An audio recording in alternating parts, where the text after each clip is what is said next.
A Pro Bowler on the verge of departure in Chicago? This just blew up. The management has picked up a first-round beast threatening to bury the future of an icon. And what if I told you that the controversial decision everyone criticized is now a missile heading straight to the playoffs? A star analyst is all in on the Bears, but there's a storm brewing. If this QB doesn't deliver, the season bleeds out in weeks. And wait! The signing that no one expected is already shaking things up in defense. Want to know how a global superstar is pulling strings behind the scenes? Subscribe now, because what's coming next? Or you'll be frozen in Soldier Field winter without this info. Could Cole Kmet be sidelined sooner than expected? Here's the situation. The reality is undeniable, and I have to call it as it is. The Bears needed more production from the tight end position in 2024, and they know it. Cole Kmet finished with 47 receptions for 474 yards and 4 touchdowns, a significant drop from his 719 yards and 6 touchdowns in 2023. This, my friends, is not what you expect from a SC player who is supposedly your main weapon in that position. So what did the Bears do? They selected Colston Loveland with the 10th overall pick in the draft. Now, many thought Loveland would primarily be used as a slot receiver, while Kmet maintained his traditional tight end and blocking role. Quite a luxury to have 2 quality tight ends, right? But here's where it gets interesting. Brad Biggs from the Chicago Tribune revealed something that changes the entire landscape. According to Biggs, Coach Ben Johnson's plan probably includes using Loveland as the tight end in 11 formations, 1 running back, 1 tight end, in third down situations. And you know what? This makes all the sense in the world. They didn't draft Loveland in the first round to have him warming the bench.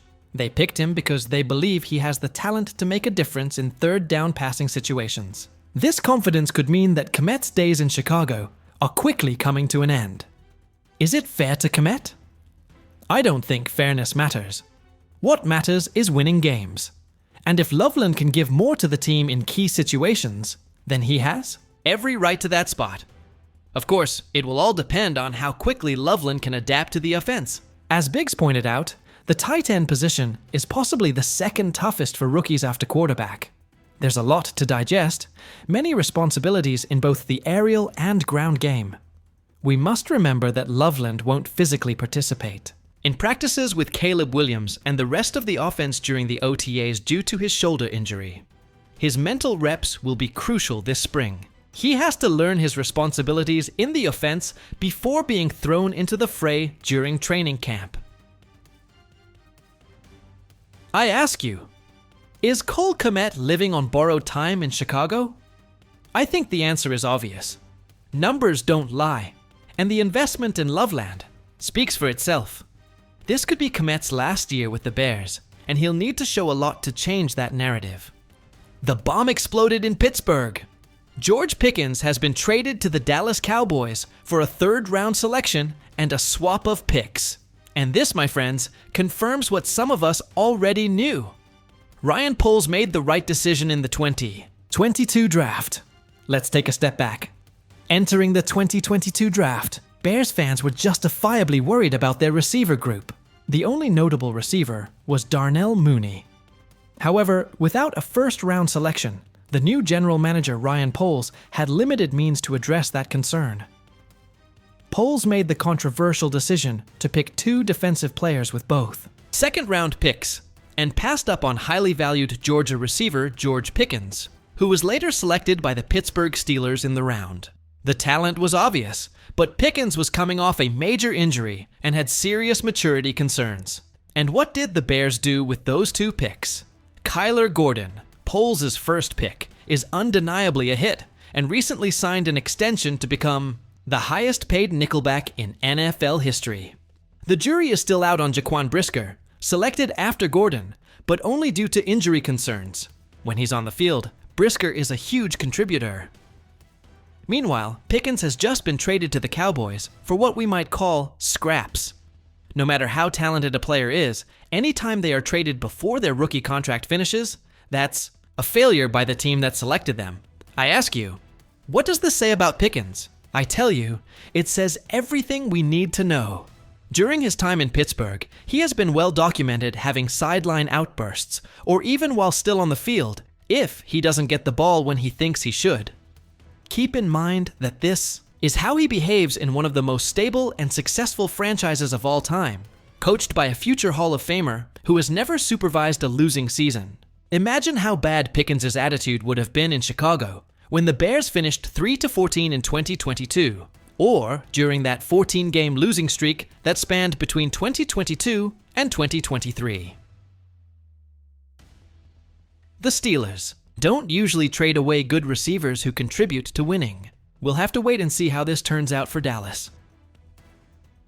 What is clear to me, and I say this with full conviction, is that Ryan Poles deserves applause for not getting dazzled by physical talent and considering the team's character and culture.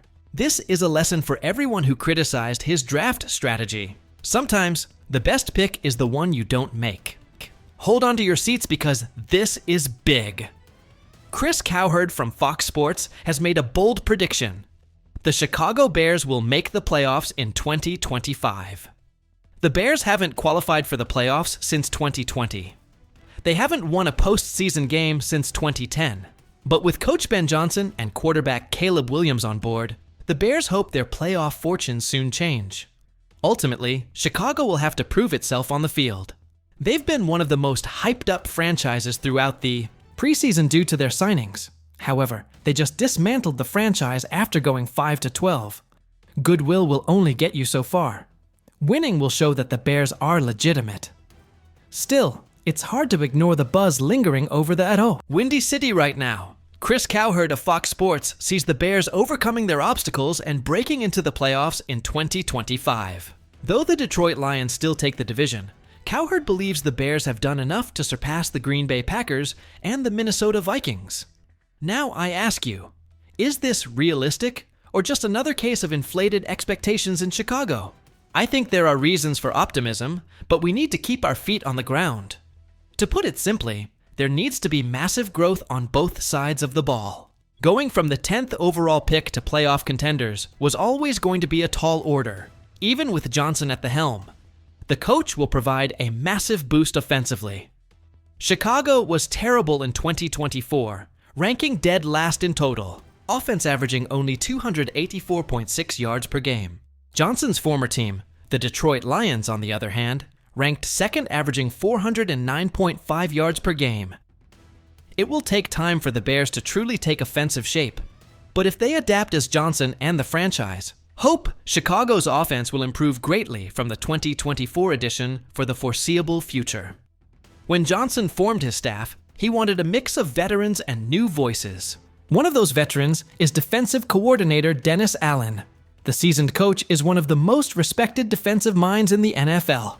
He'll be a key figure for Johnson to lean on as he enters his first season as an NFL head coach. Allen will, you see, be tasked with helping fix a defense that ranked 27th in total defense, allowing 354.3 yards per game in 2024. They were brutal against the run, ranking 28th by allowing 136.3 yards per game. Chicago has made many additions, like defensive linemen Grady Jarrett and Dio Odehingbo, but it will be up to Allen to ensure all the pieces of the defensive puzzle fit together. That the Bears are being considered playoff contenders is telling. It shows that some around the league truly believe in Chicago's resurgence, which is a good sign for the near future. However, it also means that expectations are only getting heavier. The more Chicago is in the preseason playoff conversation, the harsher the criticism will be if they don't reach that goal. Can the Bears truly make such a big leap in a year? I tell you, yes, it's possible, but they'll need many pieces to fit perfectly. Caleb Williams will have to play like the generational prospect everyone believes he is. The offensive line will have to stay healthy, and the defense will have to make a significant leap under Allen. Ultimately, Johnson and his staff are aiming to lay the foundation for success in year one.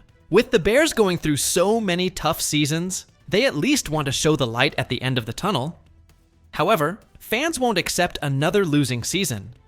Chicago may not be a Super Bowl contender in 2025, but if they're not at least in the playoff hunt, The booze will return at Soldier Field.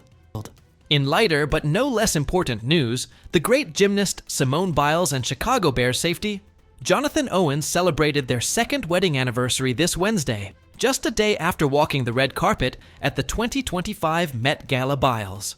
And Owens started dating in March 2020 and married in a Houston courthouse in April 2023. They celebrated their marriage with a larger wedding in Cabo San Lucas, Mexico, a few weeks later. Biles took to social media to announce this milestone with a special post. 2 years of anniversary. Biles FM. Biles captioned a pre-Met Gala photo, with Owens Biles described Tuesday night at the Met Gala as a pre-anniversary date for her and Owens.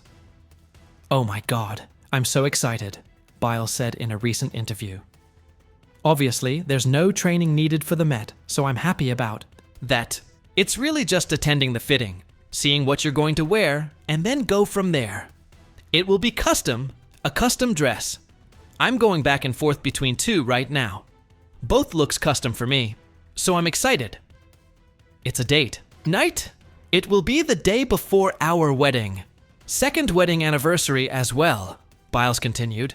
"So it will be very exciting to celebrate at the Met with him." Owens is entering his second season with the Bears after appearing in 17 games and making 5 starts for the team in 2024. Biles frequently attended her husband's games last year, and that trend is expected to continue in 2025.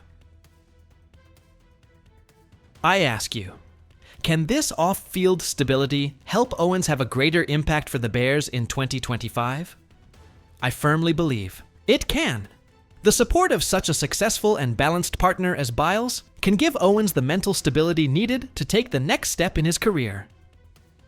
This is an aspect we often overlook when evaluating players. What do you think about Cole Kmet possibly being sidelined? The decision by the Bears to invest in Colston Loveland in the first round has sparked intense debate. Do you think it's the right decision? And regarding George Pickkins, doesn't it seem like Ryan Poles demonstrated once again his eye for talent and character? The patience and vision of our GM are building something special in Chicago. Finally, are the Bears really playoff contenders as Chris Cowherd predicts? Or is it just another false hope? I need to know your opinion in the comments. If you're a true Bears fan, this is your channel.